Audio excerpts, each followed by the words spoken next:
నేటి మాట విశేషాలు విన్నారు. ఇప్పుడు కొత్తూర్తి భాస్కర్రావు గారి రచన వేర్లు నాటిక ప్రసారమవుతుంది. బహదూర్ షా రామ్మోహన్ రావు గారి నిర్వహణ. అమ్మా అమ్మా వచ్చావా? అప్పుడే పరీక్ష అయిపోయిందా? బాగా రాసావా? బాగానే రాశాను. బాగానే రాశానని నీరసంగా అంటున్నావు. తెలియని ప్రశ్నలు ఏమన్నా ఇచ్చారా? 2 ప్రశ్నలు ఇచ్చారు అనుకోనివి. అంటే ఆ 2 వదిలేసావన్నమాట. మరి నీ ఫ్రెండ్ సంతోషి తను రాసిందా ఆ ప్రశ్నలు? రాసింది. మరి నువ్వు తన దాంట్లో నుంచి చూసి రాయలేకపోయావా? యూనిట్ పరీక్షల్లోనే మార్కులు తగ్గిపోతే ఎలా నాన్న? మార్కులు తగ్గవలే మమ్మీ, సంతోషి దగ్గర చూసి ఎక్కించేశాను. అంటే వాచింగ్ స్ట్రిక్ట్గా లేదన్నమాట. పోన్లే, రాసేసావుగా, అదే చాలు. వాచింగ్ స్ట్రిక్ట్గా ఉన్నా మనకేం పర్వాలేదు మమ్మీ. మాయమ్మ మాయమ్మ డోంట్ వరీ మాయమ్మ, టీచర్ నానేస్తాం మాయమ్మ. హారిని, ఈ వయసుకే నీకు టీచర్ని బుట్టలో వేయటం వచ్చేసిందా? యా, బొట్టు పెట్టుకొని బుద్ధిగా వెళ్తే టీచర్ అమ్మ అనుమానించదు, కాపీ కొట్టేయచ్చు. శంకర నాద శరీరా పరా. అమ్మో, నాన్న వచ్చేస్తున్నాడు. పుస్తకం ఏది? సావిత్రి, యవ్వని చేజ సావిత్రి, యవ్వని లోపలు లీనము సావిత్రి, జనించు జగము. సావిత్రి. వచ్చారా? వెళ్ళిన పని కాయా పండా? పండే 10,000 రూపాయలు ఇచ్చాడు. అయ్యయ్యో, 10,000కే ఒప్పేసుకున్నారా? లంచం ఆడటం కూడా రాకపోతే ఎలా బతుకుతారండి? లంచం లంచం అని గట్టిగా అరవకు. అరిస్తే ఏమైంది? గవర్నమెంట్ ఉద్యోగం అన్న తర్వాత లంచాలు తీసుకోరా ఏమిటి? ఇలా ఇవ్వండి.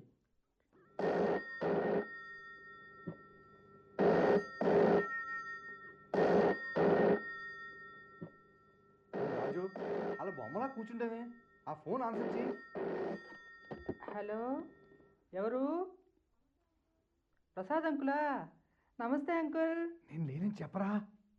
ఆ, ఏంటి? నేను ఇంకా ఇంటికి రాలేదని చెప్పరా వెధవా. డాడీ ఇంకా ఇంటికి రాలేదు అంకుల్. లేరు, నా పక్కన లేరు. మదర్ ప్రామిస్, లేరు అంకుల్. ఉంటా అంకుల్. పక్కన లేనని ఎందుకు చెప్పావు? పక్కనే నిలబడి మీ నాన్న లేడని చెప్పమంటున్నాడా అని అడిగాడు అంకుల్. అడుగుతాడు వెధవా. వాడిలాగే అంత అబద్ధాలు ఆడతారని వాడి అనుమానం. ఆఫీసులోనే అతని వాటా అతనికి ఇచ్చేసి రాలేకపోయారా? ఇస్తానులే, తొందర ఏముంది. ముందు నువ్వు మంచి చీర కట్టుకునిరా, బజార్కి వెళ్దాం. అంటే ఈ డబ్బుతో నాకు గొలుసుకుంటారా? బంగారం సంగతి తర్వాత. మనం ఈరోజు డబ్బు కట్టేసి వాయిదాల మీద స్కూటర్ తీసుకుని వద్దాం. హాయిగా ముగ్గురు స్కూటర్ మీద తిరగొచ్చు. ఎరా రాజు? అవును, సంతోషి వాళ్ళ డాడీకి కూడా స్కూటర్ ఉంది. ఇక మనకి ఉంటుంది, జాలీగా తిరగొచ్చు స్కూటర్ మీద. కొందాం పద. అయ్యో రామా, స్కూటర్ కొంటే సరిపోయిందా? పెట్రోల్ వేయొద్దు. పెట్రోల్కి నెలకి బోలెడవుతుంది. అదే నగ అయితే నిక్షేపంలా ఉంటుంది. అవసరమైతే తాకట్టు పెట్టుకోవచ్చు. బాగుంటుంది కదండి. బాగుండొచ్చు, కానీ బస్సులో ఆఫీస్కి వెళ్ళలేక నేను చస్తున్నాను. బోసి మెడతో తిరగలేక నేను చస్తున్నాను. నువ్వేం చెప్పినా స్కూటర్ కొనాల్సిందే. కాదు, బంగారమే కొందామండి. కాదు స్కూటరే. కాదు, బంగారమే. కాదు స్కూటరే. బాబు విశ్వం, కనపడకుండా ఆ డబ్బు జేబులో దాచండి. బాబు విశ్వం. నమస్తే మాస్టరు. రండి మాస్టారు, నమస్కారం. అదిగో మీ శిష్యుడు పుస్తకాలతో రెడీగా ఉన్నాడు. నేను ఇప్పుడు రాజాకి ట్యూషన్ చెప్పడానికి రాలేదు బాబు, నీకోసమే వచ్చాను. కొంచెం అర్జెంటుగా డబ్బు కావాల్సి వచ్చింది, నిన్ను అడుగుదామని వచ్చాను.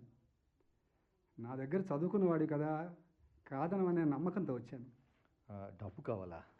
అవునయ్యా, మా ఆవిడికి జ్వరం, డాక్టరు పరీక్ష చేయించమని చెప్పాడు. 300 కావాలి. వట్టినే ఇవ్వద్దు. మీ అబ్బాయికి ఇచ్చే జీతంలో నెలకు 100 తీసుకో. చచ్చా, మళ్ళీ తీసుకోవడం దేనికండి? మీ వల్లే నేను ఇంతటి వాడిని అయ్యాను. ఉత్తినే ఇవ్వాలి. అలా చేసినా మీ రుణం తీరదు. కాకపోతే ఇవాళ చేతిలో 100 రూపాయలు కూడా లేవు. మీరు వచ్చేసరికి అదే గొడవ పడుతున్నాం మాస్టారు. ఇంట్లో ఉన్న 100 ఖర్చు పెట్టేసావని తిడుతున్నారు. సంసారం అన్న తర్వాత ఖర్చులుండవా మాస్టారు? మీరే చెప్పండి. ఎందుకుండవమ్మా, ఉంటాయి. నేను వస్తా అమ్మా. Sorry master. మరేం పర్వాలేదు. ఎప్పుడో పిల్లలకి నేను కష్టమైన పరీక్షలు పెట్టి ఉంటాను. ఇప్పుడు ఆ దేవుడు నాకు గట్టి పరీక్షే పెట్టాడు, అంతే. ఒరే రాజా, ఇలా రా. ఏం మాస్టర్? ఈ పూట నువ్వు చదువుకో, ప్రైవేట్కి రేపు వస్తాను. ఇవాళ పరీక్ష బాగా రాశావా? బాగా రాశాను మాస్టర్. సరే, మంచిది. వస్తానమ్మా. పరీక్ష బాగా రాసావన్నమాట. Very good. మా మాస్టర్ దగ్గర చదువుకున్న వాళ్ళు ఎంతో గొప్పవాళ్ళు అయ్యారు. నువ్వు నా అంతటి వాడికి కావాలి. నీ అంతటి వాడు కావాలంటే గవర్నమెంట్ ఉద్యోగం, లంచాల సీటు దొరకాలిగా నాన్న. ఏషం నోర్మయ్, పుస్తకాలు తీసుకుని కాసేపు చదువుకో. డాడీ, ఇవాళతో యూనిట్ పరీక్షలు అయిపోయాయి. నేను సంతోషి సినిమాకి వెళ్ళాలని ప్లాన్ చేసుకున్నాం. ఏమిటి, సినిమాకి వెళ్తారా? చిన్నపిల్లలిద్దరూ సినిమాకి వెళ్తారా? పిఏకి వచ్చేదాకా నేను తల్లిదండ్రులతోటి పిక్చర్కి వెళ్ళేవాడిని. పిల్లల్ని ఒంటరిగా పంపడం నాకు ఇష్టం ఉండదు. అది కాదు నాన్న, ఈ ఒక్కసారి నాకు ఇంకేం చెప్పకు. నాకు కొన్ని పద్ధతులు ఉన్నాయి, దాని ప్రకారమే నువ్వు నడవాలి. కాదంటే కాళ్ళు చేతులు విరిచేస్తా. సరే సరే, తిట్టింది చాలు. మీరు ముఖం కడుక్కొని రండి, కాఫీ తెస్తాను. ఇదిగో, ఇలా అడ్డం పడి వాడిని నువ్వు పాడు చేస్తున్నావు. ఎప్పుడో సినిమాకి వెళ్తే పాడైపోయినట్టేనా?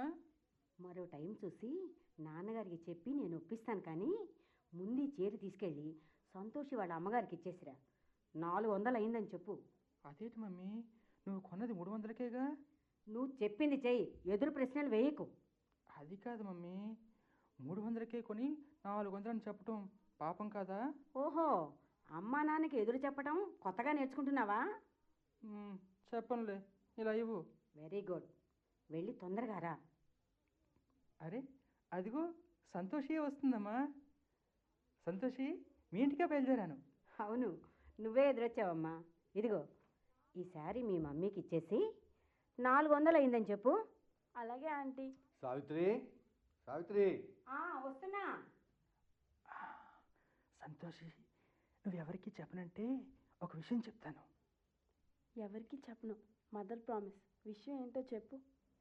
ఈ చీర మా మమ్మీ 300కే కొంది, కానీ 400 అని మీకు అబద్ధం చెప్పింది. అలాగా? అవును, గాడ్ ప్రామిస్, ఇది నిజం. మరి నువ్వు ఎవరికి చెప్పనంటే నీకు ఒక విషయం చెప్తా. మదర్ ప్రామిస్, ఎవరికి చెప్పను. చెప్పు చెప్పు. క్యాంటీన్ నుంచి మా డాడీ మీకు రైస్ కుక్కర్ తెచ్చి ఇచ్చారా? ఇచ్చారు. దాని రేటు మా మమ్మీ 200 ఎక్కువ చెప్పింది. ఆ? దోమలు దోరతాయి, నోరు మూసుకో.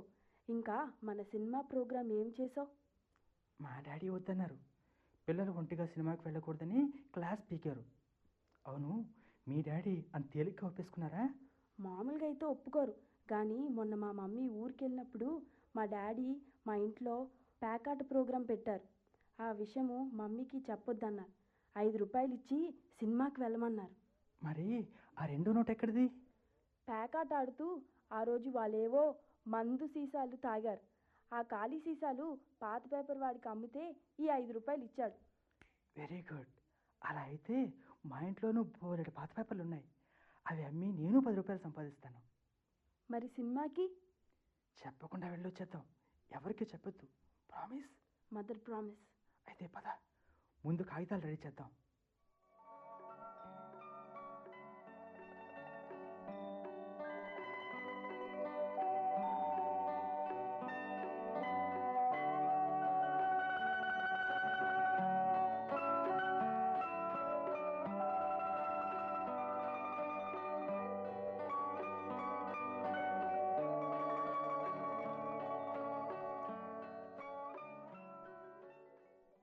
కనబడిందా సావిత్రి? లేదండి. బాగా వెతికేవా? లోపలంతా వెతికాను. అసలు ఆ ఫైల్ మీరు ఇంటికి తెచ్చారో లేదో? తెచ్చాను, ఇక్కడ ఎక్కడో పెట్టాను. ఆ ఫైల్లో మార్పులు చేయడానికేగా ఆ పార్టీ 10,000 ఇచ్చింది. ఇక్కడే పెట్టాను. పెడితే ఏమవుతుంది? రెక్కలో చెగిరిపోతుందా? ఏమో, ఆ ఫైల్ పోతే మాత్రం నా ఉద్యోగం ఊడిపోతుంది. ఆఫీస్ వాళ్ళు ఇంటికి తెచ్చినందుకు జైల్లో కూర్చోబెడతారు. అబ్బబ్బబ్బా, ఊరికే అలా కంగారు పెట్టకండి. నాకు అసలే కాళ్ళు చేతులు ఆడవు. నాకు అంతకంటే కంగారుగా ఉంది బాబు. నేను వాటా ఇవ్వలేదని ప్రసాద్ గుర్రుగా ఉన్నాడు. అతనికి ఫైల్ పోయిందని తెలిస్తే గోవిందా గోవిందా. చిన్నదన ఓసి చిన్నదన ఆశ పెట్టేసి పోమాకి కుర్రాదా. రే ఆగు, ఎక్కడికి వెళ్ళావు? అది అది ఏంటి ఇలా నీళ్ళు నవ్వులుతున్నావు? నీళ్ళు కాదు, ఉమ్ము.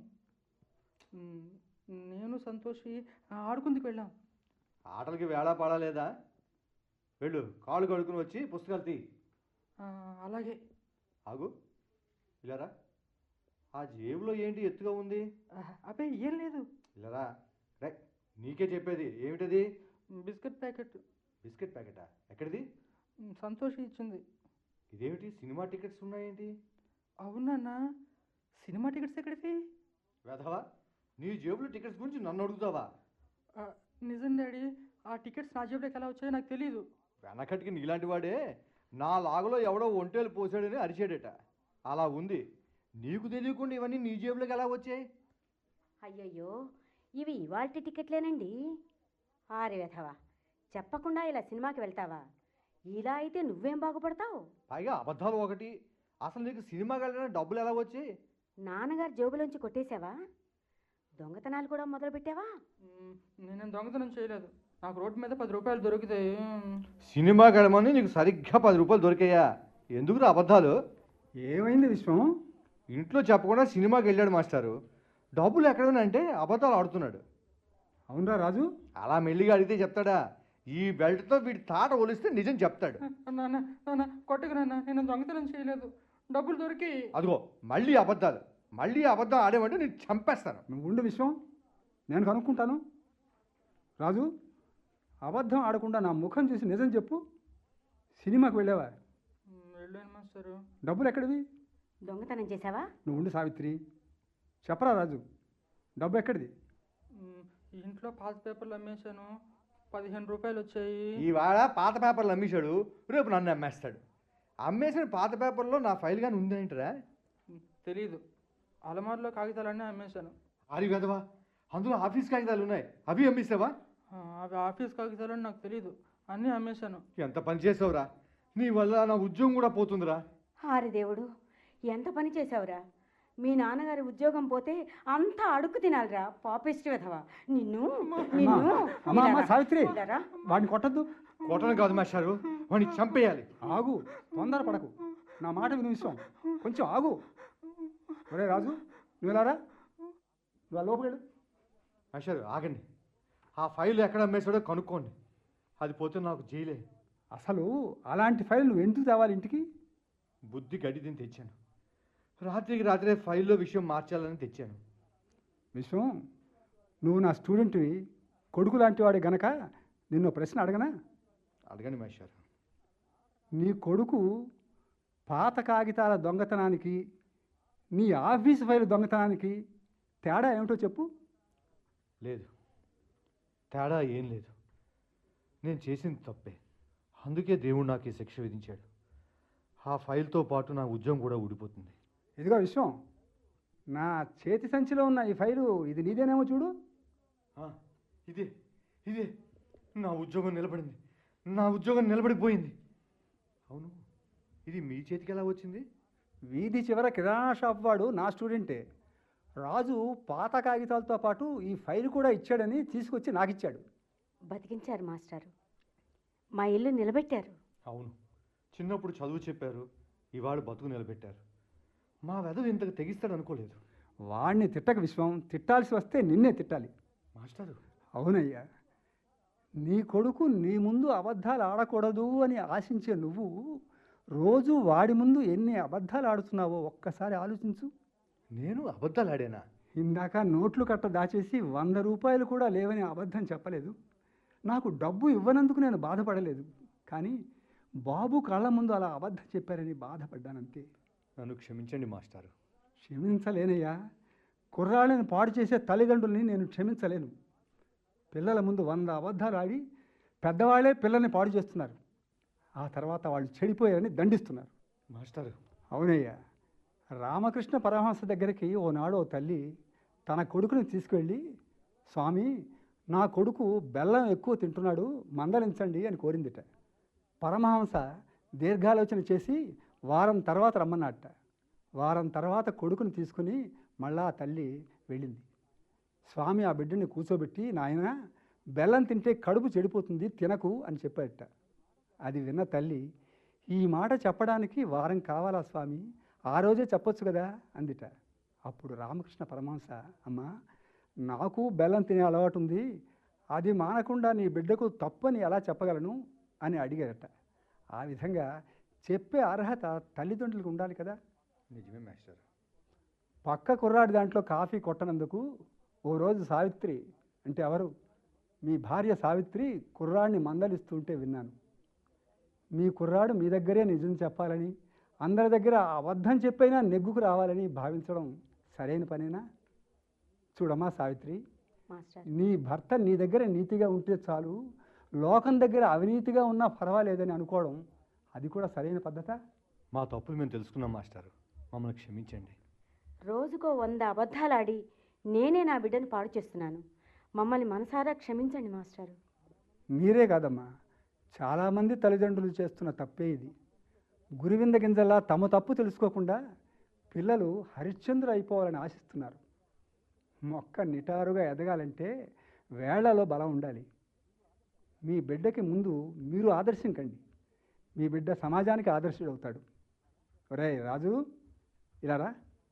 మాస్టారు, నా తప్పులు క్షమించండి. ఇక నేను ఎప్పుడూ అబద్ధం చెప్పను. ఆ మాట నీ తల్లిదండ్రుల పాదాల మీద ప్రమాణం చేసి అది చెప్పు. అప్పుడు అమ్మా, నాన్న, నేను ఇంకెప్పుడు అబద్ధం చెప్పను. మాస్టర్ ఎదురుగా ప్రమాణం చేసి చెప్తున్నాను, ఇంకెప్పుడు అబద్ధం చెప్పను. చిరాయురస్తు. సుఖీ భవ, సుఖీ భవ. మాతృదేవో భవ, పితృదేవో భవ, ఆచార్య దేవో భవ.